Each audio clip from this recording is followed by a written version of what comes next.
Smash World Tour unjustly shut down. An absolute sin, an affront to God. It was a very awful thing that happened recently.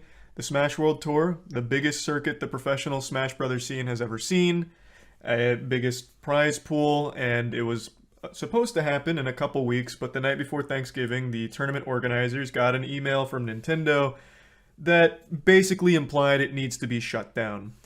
Now they came out with their statement, and it also implicated an organization named Panda as being an accomplice to Nintendo. In fact, perhaps even the main big bad raid boss behind the scenes that had a history over the last year of them working with Nintendo of trying to strong arm other tournaments into joining the Panda Cup circuit, which was a competing circuit. And the CEO of Panda, his name is Alan, he made these threats to other organizations when they wouldn't join him, saying, "It'd be a real shame if this got shut down, if Nintendo had to get involved with your unlicensed event. You sure you don't want to join Panda? You positive? It's safe over here. Suckle on our bosom. We'll keep you safe." And he'd just make these threats. So, when Smash World Tour got the bad news, they blew the lid on Panda, specifically Alan's behavior. Not really Panda as a whole, it was focused on Alan. It's been 2 days since that bombshell, and now we finally have a statement from Nintendo and a statement from Panda. And they're both so fucking weak. They are pathetic. They're pitiful. Very wimpy stuff. They basically keep saying that what they did is they didn't accept their license. They said that they didn't meet the criteria for their health and safety regulations, which is so weird.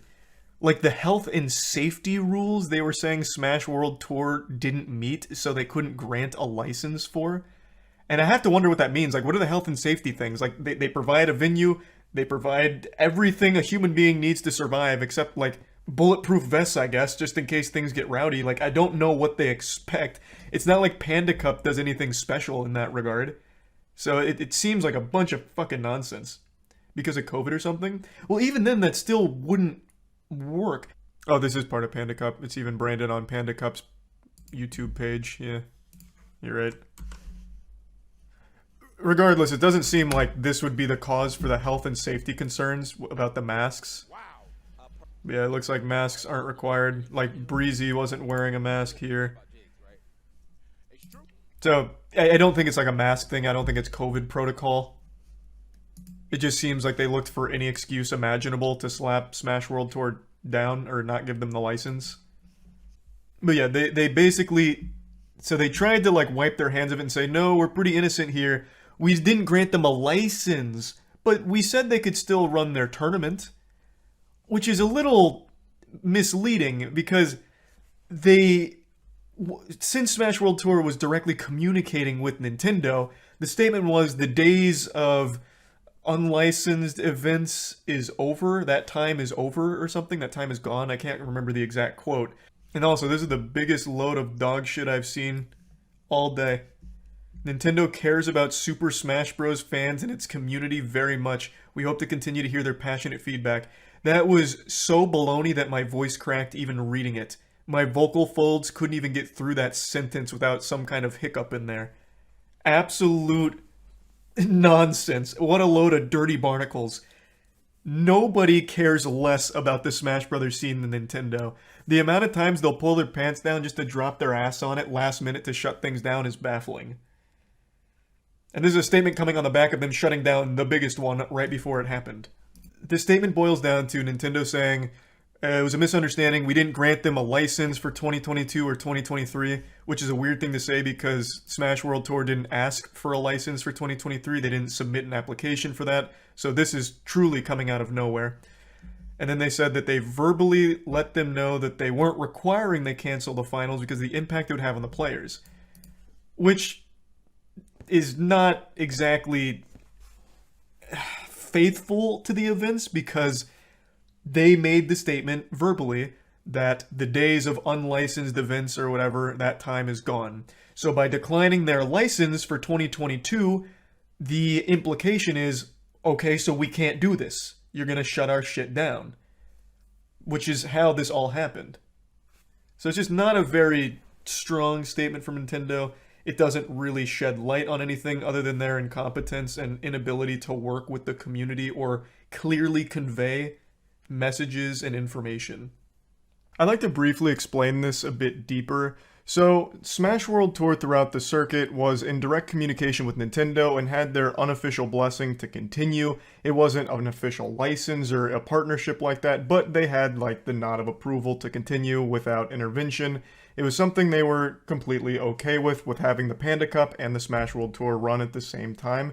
And it was all well and good until shit got stinky. The Nintendo representative they were communicating with verbally told them that the days of unlicensed events and tournaments were days that were now behind them, and then they received in writing a notice that they were not receiving a license for the Smash World Tour. Thus, connecting these two dots leads them and anyone with a brain to believe that they are being shut down, which is something Nintendo has done before with Big House, and in a pretty similar way as I understand it. So that's how Smash World Tour got axed by Nintendo. And the statement from Nintendo about what they verbally said to the tournament organizers isn't actually accurate to what was conveyed to them. They received entirely different information from the representative, and in the Smash World Tour official statement about the situation, they debunk that claim. What they say contradicts Nintendo's statement. And of course, it's a huge deal because the Smash World Tour is the biggest tournament the Smash scene has ever had, and it's going to cost the tournament organizers thousands upon thousands of dollars out of their own pockets, as well as the players that were attending. So it's just a big fucking disaster. This Panda one, it would have been better if they actually just printed a blank document with the Panda logo at the bottom. I stole that little comment there from someone down here. I don't want to scroll too far because I saw Council of Cox earlier on Twitter and now I'm a little afraid. Someone edited this and it was just a blank page with this logo, and that was a better response. This is so trash. It is so trash. They suck their own dick. They talk about like, oh, you know, we provide the, resources, expertise to help with a lot of majors. We're really community focused. We want to build the best community ever and the best events. And there's no greed on our side. We just want Smash to fuck ass. Like, that's what we want. And then they very briefly, very flippantly acknowledge that their CEO went full-blown, like, Winter Soldier over here. In the Smash World Tour statement, there are a number of accusations leveled against Dr. Allen, the CEO of Panda. In reality, Dr. Allen, as Nintendo of America has corroborated, has been one of the more vocal supporters of the broader community in the Smash World Tour organizers in internal conversations. However, the Panda Cup team does acknowledge and regret an interaction between Dr. Allen and Beyond the Summit. That's referring to the now very public threat that Allen made against Beyond the Summit, saying if they don't give him broadcasting rights or join Panda, he might have to get Nintendo involved and shut them down. I'm paraphrasing a bit, but that was the overall message he delivered. It was posted by one of the tournament organizers from Beyond the Summit, and they're acknowledging it briefly, in which he spoke in a manner which did not reflect either guidance from Nintendo or our own standards. Panda took efforts to rectify the situation immediately, and in the second half of the year, a dedicated team made up of multiple staff members was assembled to manage Panda Cup activities and serve as a primary point of contact for event runners, removing the possibility of future miscommunications from occurring. The fact that they label that a miscommunication and not a blatant attempt at strong-arming the grassroots organization is fucked. And that's the only acknowledgement they have of this whole soap opera. This was not the only time Dr. Allen had done this. Other orgs came forward as well. Other TOs came forward. Golden Guardians also talked a little bit about Dr. Allen in another tweet, and they just kind of brush it off with no sympathy or any care whatsoever. And then they finish it with Panda Cup team has invested thousands of hours towards making sure this year's cup has been as strong an offering as we can provide, and we look forward to continuing to build alongside the communities we serve a promising future for Smash. And there's no future for Panda. So most people are abandoning ship from Panda right now. IBDW, who's one of the top 3 players in the world for Melee, is now a free agent. It seems like most Panda players are abandoning. Like, this shit is sinking. Like, this is a disaster. I don't know how this group goes forward anymore. It seems like Panda's kind of dead now from the actions of their CEO. And in none of this did they make any kind of clarification or talk about their involvement with these less than appropriate business actions. Instead, they just default to gargling the asshole of Nintendo saying, look at what Nintendo said. They're right about it. That's what happened. It's just a misunderstanding. It was about licensing, and Smash World Tour just, we never wanted to shut them down. We were surprised as you guys. We were fucking shocked. We couldn't believe our eyes. Even if Panda is dead, can Grassroots still operate due to Nintendo now? That we don't know. I will say, I should have left their statement up so we can go back and forth. I will say one thing from this statement that gives me some sense of optimism, though I know this is misplaced because it's Nintendo and their motto is we rub our ass with optimism. They made this statement. Even to the point, oh wait, whoops, almost highlighted the wrong one. Oh, it's the first sentence here. We are open to partnering with other organizations and will continue to offer licensing for major tournaments outside of the Panda Cup. Christ. It was so unbelievable my eyes couldn't even register it when I looked back on it. Yeah, so that statement right there gives me some level of hope that they seem open to working with the community. But that's, of course, just fluff. Until they prove that, I have no reason to put any amount of faith in the statement. That could just be there for some corporate pandering. Then why didn't they license Smash World Tour? Exactly. The health and safety concerns of the fans, I suppose. I don't know. It literally means nothing. And they say it's important that the partner adheres to brand and IP guidelines and conducts itself according to professional and organizational best practices. Meanwhile, they partnered with the Smash Bros. Mafia with Alan at Panda Cup. Like, this is nothing. This doesn't make any sense. If they're open to partnering with other orgs, Smash World Tour was literally the most reliable and most well-respected. VGBC has the most goodwill in the entire community. Well, on par with, like, Summit. Beyond the Summit. If the issue was health, why would they not say, hey, this is the issue, fix it? I don't know, because they probably couldn't think of anything. like, what do you mean? The health and safety of fans at a Smash Bros. Tournament? Like, the worst thing that could happen there is someone passes out from extreme odor. And that's, like, it's not like Panda solved that problem or anything. Like, there's nothing. They didn't have anything. And for what it's worth, when I went to Low Tide in person, it really didn't smell bad. In fact, I was probably the smelliest person there because I hadn't showered in the last 24 hours and was about to go on a 20-hour road trip and had already spent 4 hours in a car. I was probably like the Methodist that blew through. So I don't know if that stigma's still around. I don't know if that's like normal where it doesn't smell like shit. Couldn't tell you. But when I went, it really wasn't too bad. Yeah, the Smash World Tour is canceled, and there's really nothing they could do to like make it happen now. It's way too late. This happened the night before Thanksgiving and only a couple weeks out from the championships. Like, there's no way they could put it on anymore. But that brings us to the next point. Ludwig came in here slinging a little bit of meat. So, Ludwig said in response to the Panda and Nintendo lackluster, or in response to the Nintendo and lackluster statement from I just had a glitch there. In response to Panda and Nintendo's lackluster statements, Ludwig is hosting his own impromptu tournament, hoping to pretty much overshadow Panda, take some wind out of their sails. So he's doing a big prize pool, and he's invited the top 8 from the Smash World Tour rankings. That, of course, includes Light. Unfortunately, Cole is not top 8. I think he's number 10, so he didn't make the invitation, which is a shame, which he would have for Smash World Tour. But it's still great that he's doing this, regardless. The new Smash World Tour statement directly contradicts Nintendo. Oh, I know, I already mentioned that. What Nintendo and Panda is stating was not the reality of what Smash World Tour was told, nor what they received in writing. So it's nothing from Nintendo and Panda. They've done a terrible job. Yep, that is the reality of the situation. Alan got greedy, wanting a little monopoly on Smash tournaments, or at least, at the very least, a Smash circuit, and in doing so may have burned his entire company to the ground. Because Panda, without their players, and without players to play in their tournaments, they have nothing. There's always going to be someone willing to accept to play. I would agree with you in any other scene, but Smash Bros, you get like actual lollipop sticks for a prize. So it's not like there's a huge monetary incentive to compete. The reason you compete is because you want to be the best, or you want to support your local scene. And if you don't like the org that's putting on the tournament, it's not like you have a big incentive to go there and play for fucking $15. Like, you're not gonna bother if you don't like that company.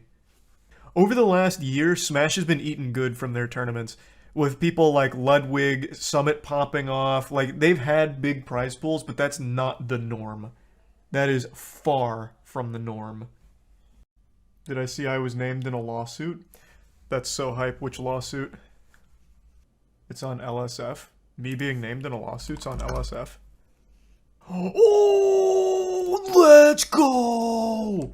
Wait, this is huge! It's about Bored Apes! I was named in a Bored Ape lawsuit? Hold on, let me find that original. What was that Twitter account? Declaratory judgment asking court to declare Bored Ape Yacht Club images are not entitled to copyright protection due to the Bored Ape Yacht Club images having been generated by an automated computer algorithm where no humans were involved in determining which of the 10,000 Bored Ape Yacht Club images were selected. Okay, I mean, that sounds reasonable. That's all wonderful. I love the smell of roses and all that, but what does it have to do with me? Let's take a peek. Looks like Charles is making his debut in court, and it's against NFTs. Let's go. Okay. So they're going after, this is a countersuit against Ryder Rips, I believe. Streamers / YouTubers critical of Yuga are named in the counterfiling. Okay. Okay, let's see. Man, fuck all this legal jargon. Control F, here I come. Did they name me as Moist? Let's go! I only have one mention in here. I only have one credit. Unlucky. But at least this time I didn't get shafted like the Hunger Games. I'll take that. Also, a slight nitpick here for the lawyer that drafted this. You didn't do the alternating caps in critical. I could claim that's not me because the caps are all fucked up. That's not how I stylize it. Okay. The public protest against Yuga led to the hashtag Burn Bored Ape Yacht Club movement, spearheaded by popular YouTuber Filian, but also covered by XQC, H3H3, Moist Critical, Vosh, and Hassan Piker. I mean, covered's a very strong word. If you mean getting informed on what Filian made a video about, I suppose. Social media influencers and celebrity YouTubers have been using the Burn Bored Ape Yacht Club hashtag. I didn't. I don't do hashtags. Which began trending the same week as RR Bored Ape Yacht Club collection sold out. Question of whether Bored Ape Yacht Club is racist has become a viral debate, and mainstream newspapers reported that hashtag Burn Bored Ape Yacht Club is public opinion storm and too large to ignore. As a result, Mr. Rips and Mr. Cahan's work is today described as being pretty brilliant from an artistic point of view. They're just citing me in here. They're not even coming after me. I've never been so fucking offended in all my life. Why cite me if you're not gonna try and slap me around legally? Alright, no court, I guess. The suit's gonna have to wait. What is this lawsuit even over? So they're clearly not coming after anyone that talked about them, which is the impression I got. I thought they were going for like a defamation standpoint or something. They're not. So what is this about? Ryder Rips and Mr. Cahan deny that Forbes has described the Bored Ape NFTs as the epitome of coolness for many. What a fucking lame first sentence. The epitome of coolness? Jesus Christ, I'm so ashamed to even be named in here. Oh my, that is the most on-brand NFT shit I've seen in my fucking life. The epitome of coolness. So Yuga Labs versus Rip.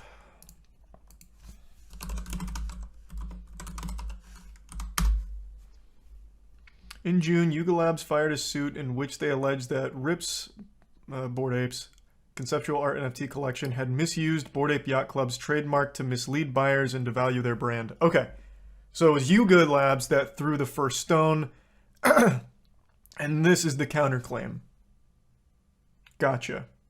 So Ryder Rips, you might remember from Penguinz video.